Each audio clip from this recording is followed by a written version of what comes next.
So hello everyone, good morning. সকালের সব কাজগুলো আমার কমপ্লিট হয়ে গেছে। তারপরে এদিকে আমি রান্নাটাও বসিয়ে দিয়েছি। এই যে টমেটোর ডাল করছি, আর এই দেখো এদিকে তো বাজার থেকে নিয়ে চলে এসেছি ট্যাংরা মাছ।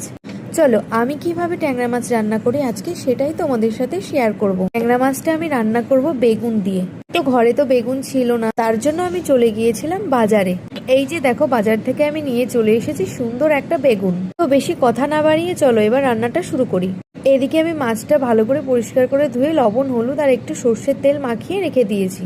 এরপর একটা মশলা রেডি করব। তো তার জন্য দেখো এখানে আমি নিয়ে নিয়েছি দুটো টমেটো, দুটো শুকনো লঙ্কা আর 2-3টে কাঁচা লঙ্কা। এটাকে ভালো করে সেদ্ধ করে নেব।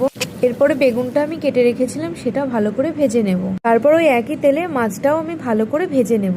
তো দেখো মাছটাও কিন্তু এদিকে আমার ভাজা হয়ে গেছে। তারপর ওই একই তেলে কিছুটা গোটা জিরে আর কিছুটা কালো জিরে দিয়ে আগে থেকে যে মশলাটা আমি রেডি করেছিলাম সেটা এর মধ্যে ঢেলে দেবো। তারপর এর মধ্যে কিছুটা লবণ আর হলুদ দিয়ে মশলাটা ভালো করে ভেজে নেব।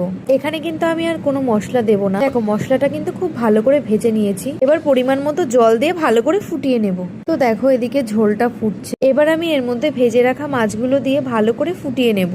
তো দেখো এদিকে 5 মিনিট ফোটানোর পরে আমি আগে থেকে যে বেগুনগুলো ভেজে নিয়েছিলাম সেগুলো এর মধ্যে দিয়ে কিছুক্ষণ ফুটিয়ে নামানোর আগে কিছুটা ধনেপাতা দিয়ে নামিয়ে নিলেই রেডি ট্যাংরা মাছের ঝোল। তো আমি ট্যাংরা মাছটা এভাবেই রান্না করি। তোমরা কিভাবে রান্না করো আমাকে কিন্তু অবশ্যই কমেন্ট করে জানিও।